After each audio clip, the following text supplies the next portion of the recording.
Telespectadores da TV Otimista, senhoras e senhores internautas do blog do Edson Silva. Estamos começando o nosso programa desta quarta-feira dizendo que será sepultado no final da tarde desta quarta-feira em Quixadá o corpo do ex-deputado estadual Everardo Silveira, também ex-prefeito daquele município da região central cearense. Por conta da morte de Everardo Silveira, a Assembleia não realiza sua sessão ordinária de hoje. É uma praxe na casa suspender a sessão do dia seguinte à morte de um ex-deputado. Everardo Silveira foi um dos parlamentares da Assembleia Legislativa Cearense que deu apoio ao primeiro governo Tasso Gereissati a partir do ano de 1987. Ele, Everardo, era o pai do atual prefeito de Quixadá, o também médico Ricardo Silveira. Antes de a sessão de hoje ser levantada na Assembleia, o deputado Sérgio Aguiar lembrou a atuação de Everardo Silveira no Legislativo cearense. Vamos ouvi-lo.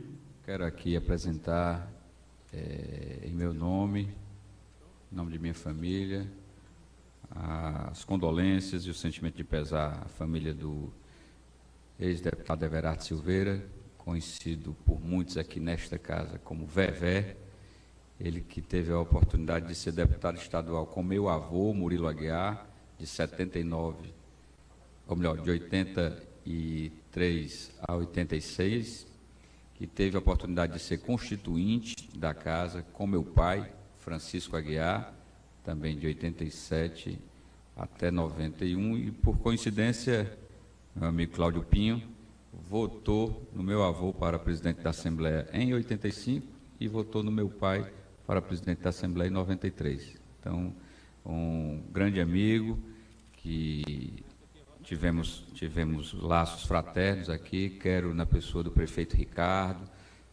na pessoa do Amilcar e na pessoa do Everardinho, que são os filhos com quem tenho relação, manifestar a minha solidariedade cristã a todo o povo de Quixadá, terra onde ele militou na saúde e na política, assim como também a todos os cearenses pelo falecimento do inesquecível deputado Everardo Silveira, que foi segundo vice-presidente dessa casa e, com mais uma coincidência, na mesma mesa diretora, no mesmo biênio em que meu pai, Francisco Aguiar, foi segundo secretário dessa mesa. Então, senhores deputados e senhoras deputadas, inclusive tiveram aqui inscritos, ou melhor, participaram pela plataforma, os deputados Luana Ribeiro, Simão Pedro, Guilherme Bismarck, Guilherme Landim, Dr. Oscar, Osmar Baquite e Larissa Gaspar. Dizer a todos que as inscrições dos oradores da presente sessão ficam transferidas para a próxima sessão ordinária. Nesse momento, dou por levantada a presente sessão. Muito bem. Atenção. No dia 19 de dezembro do ano passado, repetindo, no dia 19 de dezembro do ano passado, neste programa, fizemos um comentário sobre a apresentação de uma proposta de emenda à Constituição do Estado do Ceará, de autoria do deputado Evandro Leitão, apoiada por vários outros deputados estaduais, acabando com a FUNCAP. A FUNCAP é a Fundação Cearense de Apoio ao Desenvolvimento Científico e Tecnológico. Vamos ouvir o que nós dissemos naquele 19 de dezembro do ano passado. O presidente da Assembleia, o deputado Evandro Leitão, quer acabar com a FUNCAP. A FUNCAP é a fundação que garante apoio financeiro à pesquisa no estado do Ceará. Ele apresentou uma proposta de emenda à Constituição, mudando o texto do artigo 258 da Constituição Estadual, que atualmente diz: o Estado manterá uma fundação de amparo à pesquisa científica e tecnológica, atribuindo dotação mínima correspondente a 2% da receita tributária como renda de sua administração privada. O que é?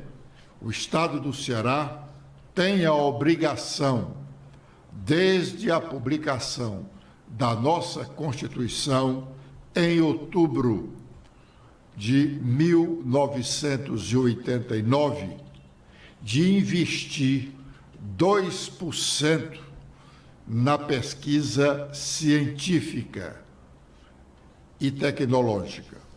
Ele não o faz. Todos os anos, e neste ano não foi diferente, o Tribunal de Contas do Estado, ao examinar a prestação de contas encaminhada pelo governador referente ao ano anterior, os conselheiros do Tribunal de Contas, quem primeiro levantou essa questão foi o conselheiro Alexandre Figueiredo, protestam contra o fato de o governo não investir praticamente nada, quanto menos os 2% do orçamento na pesquisa. No fim de semana, em alguns grupos de conversa no WhatsApp, várias críticas foram feitas a essa emenda, mas as pessoas não sabiam quem era o autor ou quem é o autor da emenda.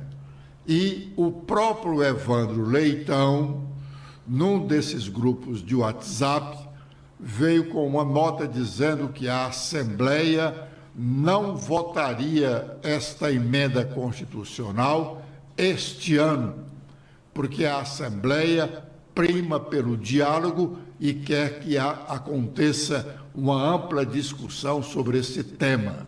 Nós fomos atrás e encontramos o texto da proposta de emenda constitucional, cuja primeira assinatura é do deputado Evandro Leitão. Primeiro, o parágrafo único do artigo 210 e o caput, a cabeça, que é o centro dessa discussão, do artigo 258 da Constituição do Estado.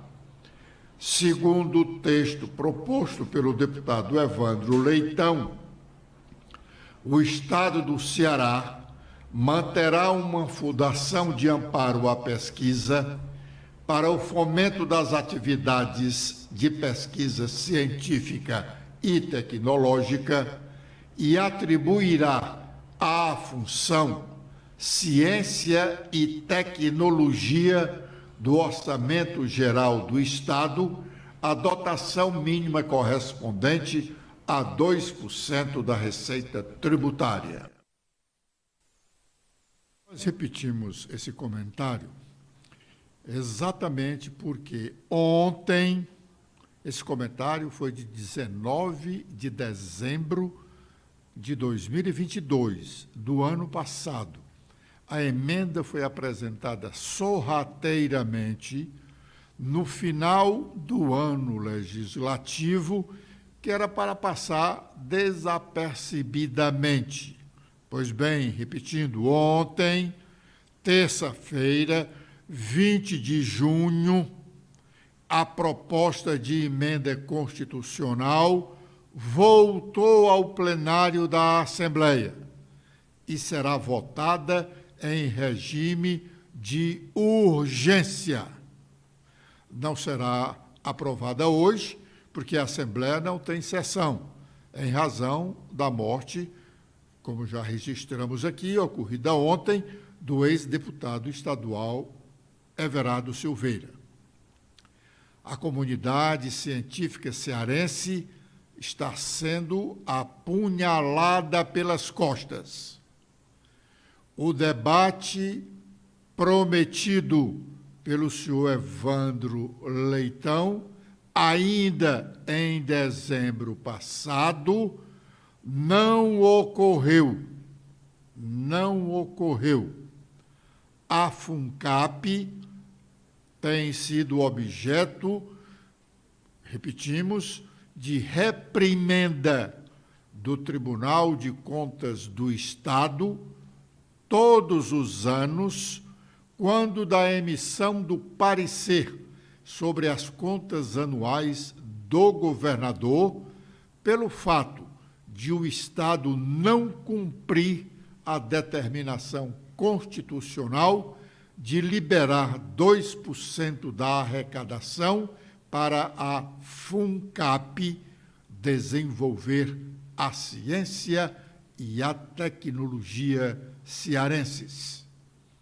Nos próximos dias, provavelmente, ouviremos a repetição dessas críticas no Tribunal de Contas do Estado, quando do exame das contas do governo estadual, referentes ao ano passado, sob a relatoria do conselheiro Alexandre Figueiredo, repetindo o que dissemos no comentário de dezembro do ano passado. Alexandre Figueiredo foi quem primeiro denunciou esse descumprimento do dispositivo constitucional pelos últimos governadores do estado do Ceará. Agora é o momento de fazermos o nosso primeiro intervalo e já voltaremos com a sequência do nosso programa.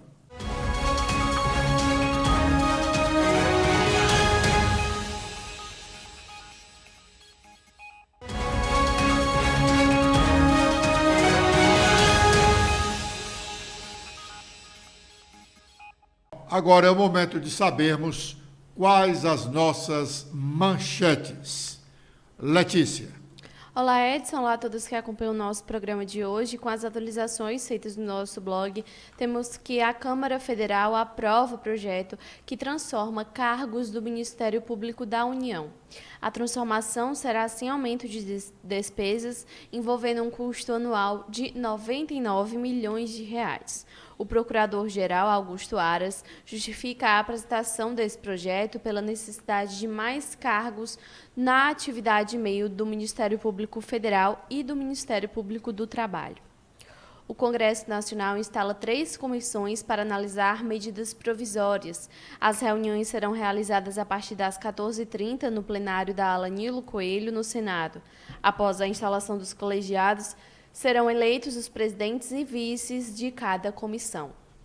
Arthur Lira se reúne com governadores na quinta-feira, amanhã, para debater reforma tributária. Para ele, o objetivo do encontro é dar unidade na discussão federativa sobre essa reforma. A reunião será decisiva para que parte da reforma esteja afinada com todos os governadores, pensando no seu estado e no Brasil mais próspero, afirmou o deputado. E foi publicada a lei com mudanças no Código de Trânsito Brasileiro, a Lei 14.599, que, entre outras mudanças, inicia nova contagem de prazo para a obrigatoriedade de exame toxicológico de motoristas a cada 2 anos e 6 meses, a partir da obtenção ou renovação da CNH nas categorias C, D e E. Agora, com os destaques nacionais, iniciando pelo Estadão, temos em principal manchete sobre Zanin, um advogado de Lula, é sabatinado no Senado para a vaga de ministro no Supremo. Para sair da CCJ aprovado, o indicado para a vaga na Corte precisa de 14 votos favoráveis e no plenário 41 votos. Com os destaques do Globo, também temos em manchete sobre essa sabatina que Zanin reforça um perfil garantista. Só existe um lado, o da Constituição. Também temos em principal manchete sobre embate com Gleice. Quem é a tesoureira do PT que terá salário de R$ 27 mil em Itaipu? E com as últimas da Folha de São Paulo, temos sobre o arcabouço fiscal, que avança no Senado Federal com novas exceções ao teto. Esse texto é aprovado em comissão e deve passar pelo plenário ainda hoje. E também temos em destaque sobre política que o tsunami nas igrejas vira marola às vésperas de julgamento do ex-presidente Jair Bolsonaro no Tribunal Superior Eleitoral. E sobre diplomacia brasileira, o presidente Lula fala sobre Ucrânia e acordo da União Europeia e o Mercosul com o centro-esquerda na Itália. Muito bem. Como a Letícia destacou nas manchetes nacionais, a indicação do advogado Cristiano Zanin para a vaga do ministro Ricardo Lewandowski, aposentado compulsoriamente do Supremo Tribunal Federal por completar 75 anos, é o destaque do Senado Federal hoje. Neste momento, está reunida a Comissão de Constituição e Justiça do Senado para a sabatina do advogado Cristiano Zanin, indicado pelo presidente Lula para essa vaga no Supremo Tribunal Federal.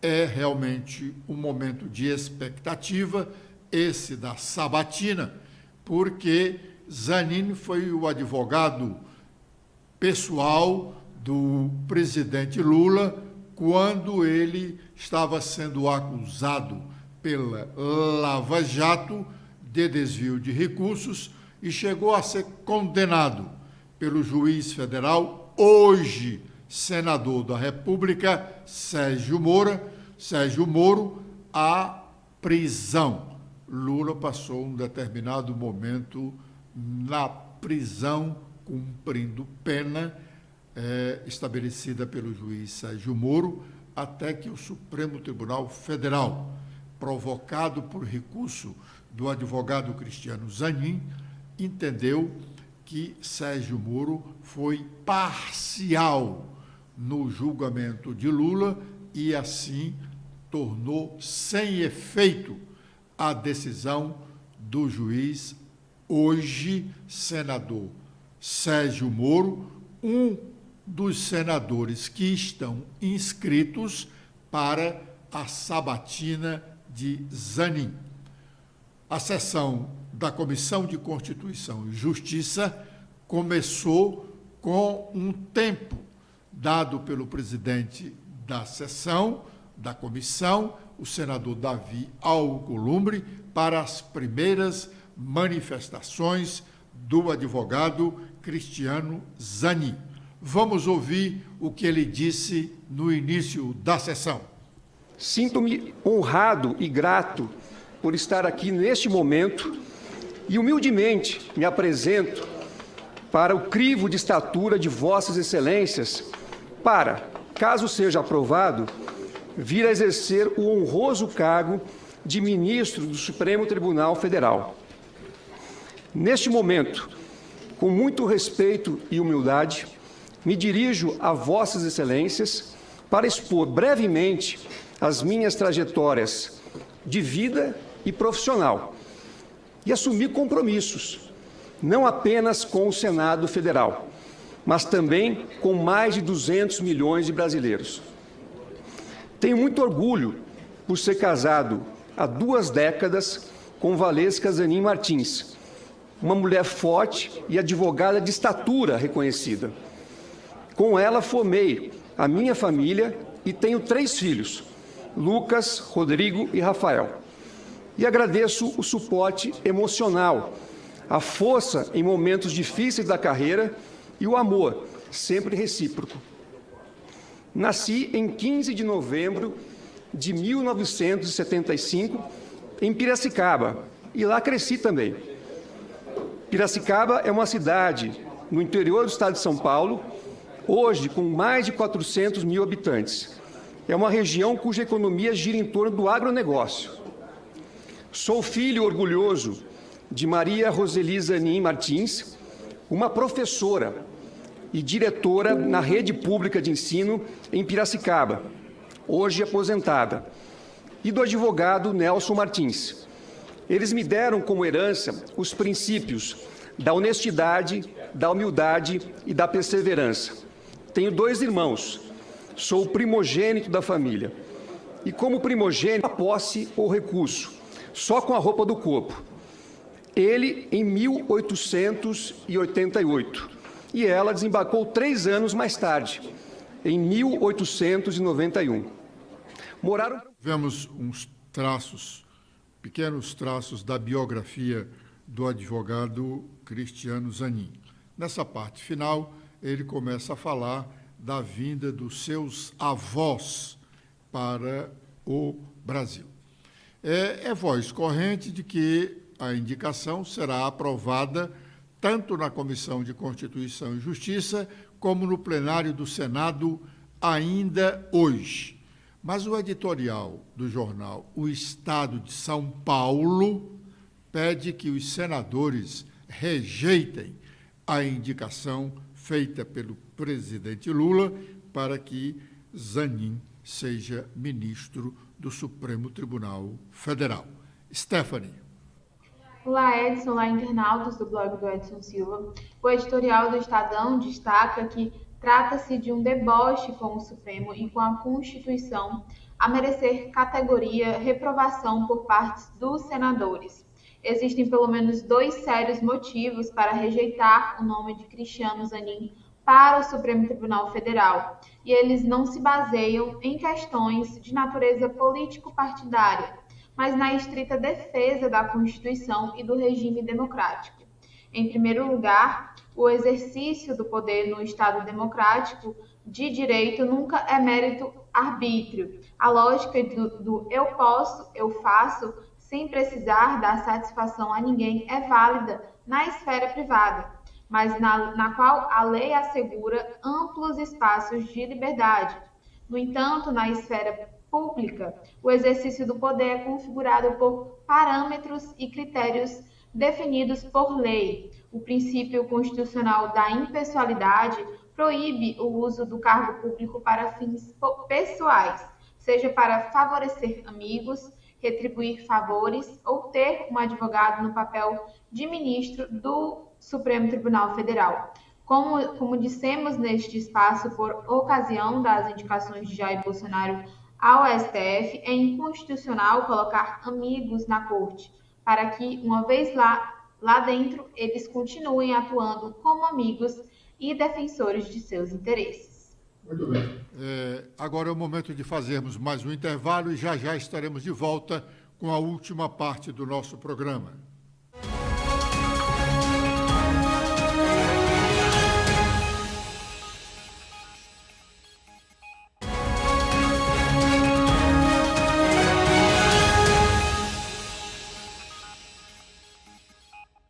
Além dessa sabatina que está acontecendo agora na Comissão de Constituição e Justiça do Senado, com o advogado Cristiano Zanin, indicado pelo presidente Lula para a vaga de ministro do Supremo Tribunal Federal, o outro destaque da política nacional é a sessão a ser aberta amanhã no Tribunal Superior Eleitoral para decidir sobre o processo de abuso do poder político contra o ex-presidente Jair Bolsonaro, segundo denúncia do PDT. Esse processo, esse julgamento, pode durar até 48 ou 72 horas.